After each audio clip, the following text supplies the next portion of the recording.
So we're on a basalt series of slabs here right next to the Great Pyramid, and this stone comes from 400 kilometers away. Very nice black basalt, and it has obvious evidence of ancient machining marks in it, which I'll show you.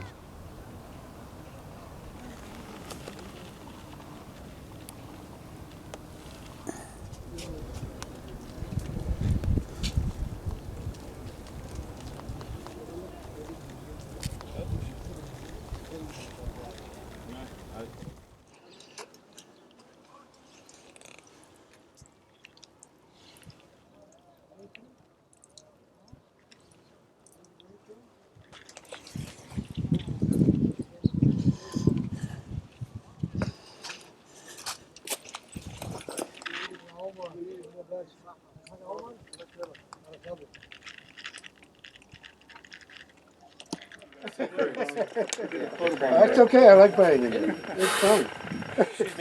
In the museum there are small pieces, small samples of this, and they have the door hinges.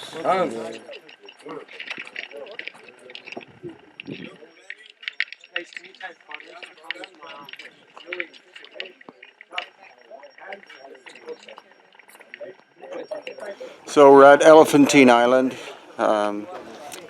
actually in Aswan, right next to the Nile River.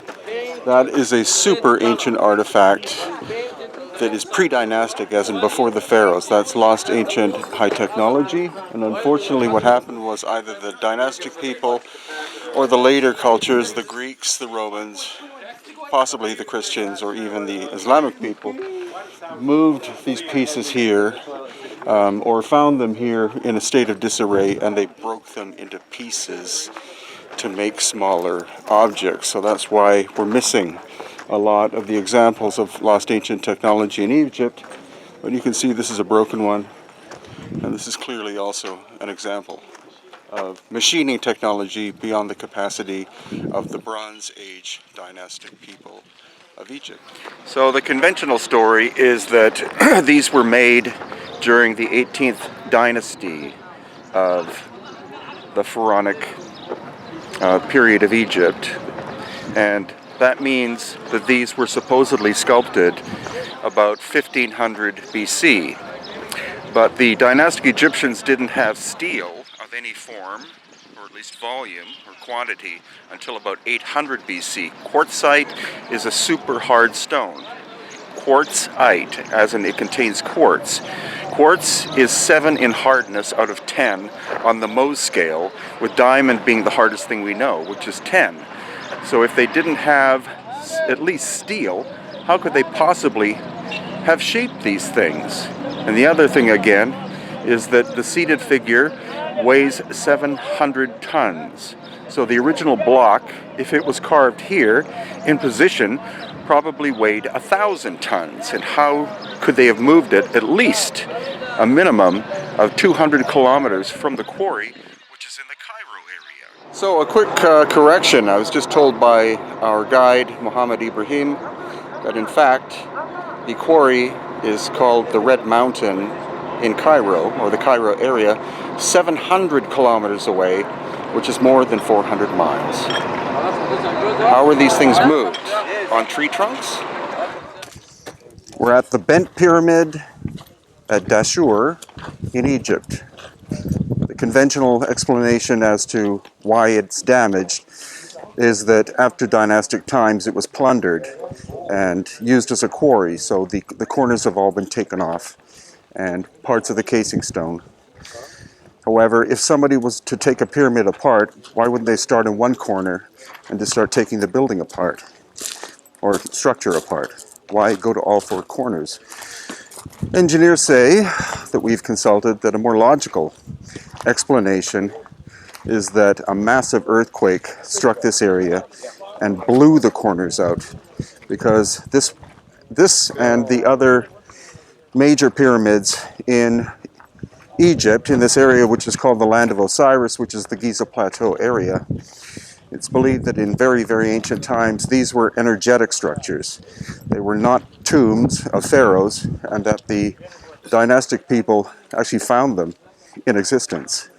about 5,000 years ago, but that they date back to possibly more than 12,000 years. Again, please.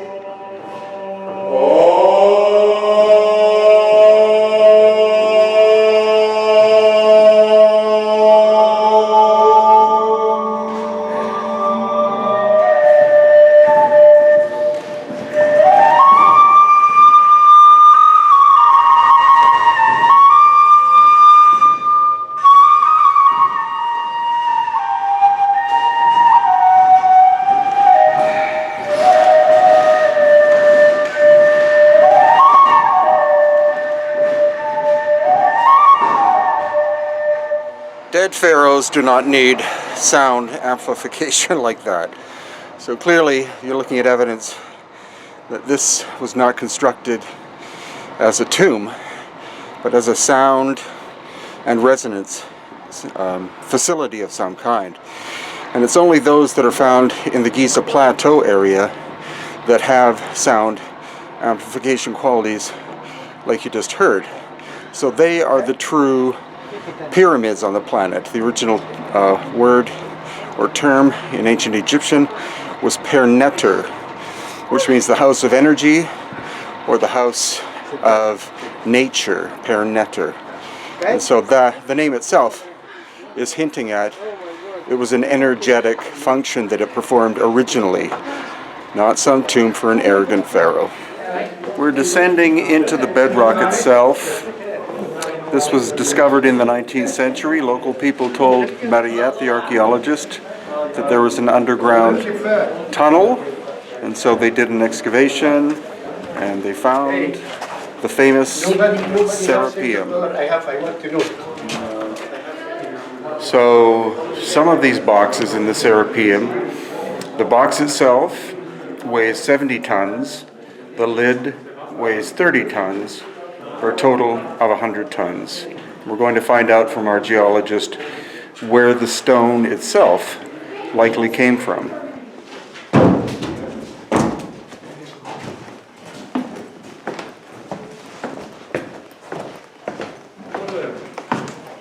Okay.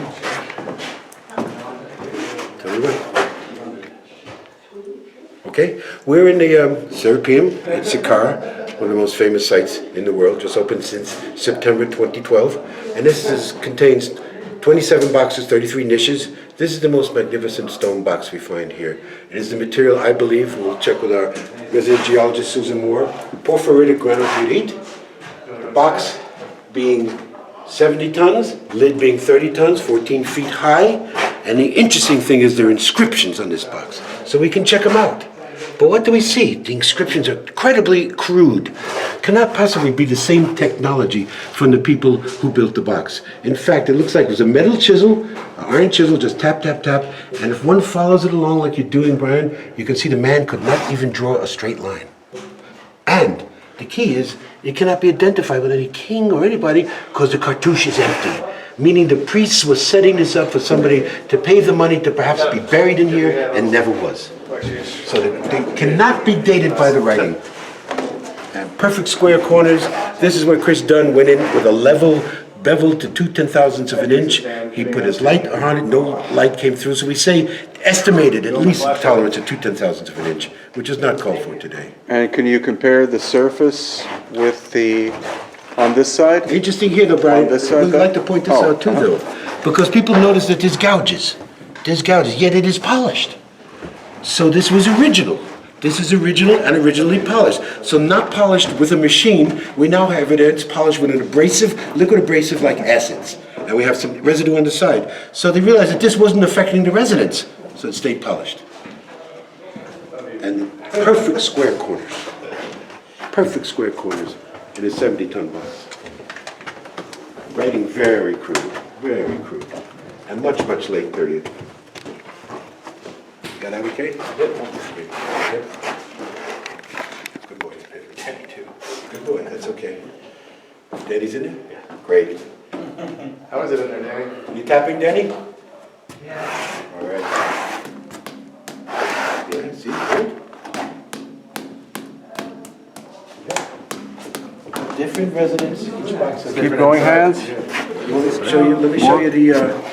Okay, great. It's ringing. So as Stephen was pointing out, the hieroglyphics are incredibly crude, and yet the surface is astonishingly flat and polished.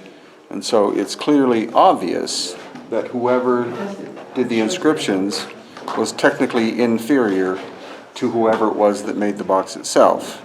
Again, we're going to ask our geologist where she thinks the stone actually came from to make these 20-plus boxes, but we have to, it's definitely not local. This is an area of limestone.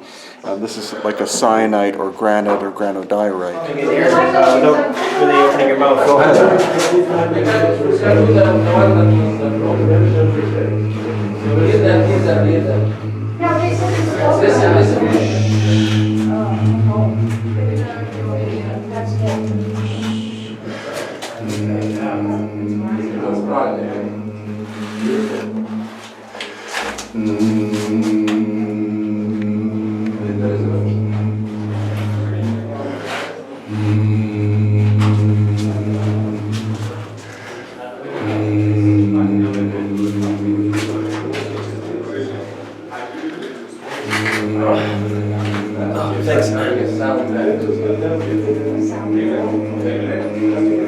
So as you notice, the resonance inside that box was absolutely astonishing when I was able to hit the resonance tone that the box liked. Also, curiously, there are more than 20 of these 100-ton boxes inside this chamber. All of them except one were found with the lid slid as if open. The one that was still supposedly sealed off, they used gunpowder in the 19th century to blow a hole in it to see what was inside, and they found nothing. Now, the standard story of the academics is that these were used to bury sacrificial special Apis bulls. However, there's no way the dynastic Egyptians had the technology to be able to quarry the stone, move the stone, shape the stone, and put it into this underground system. Right.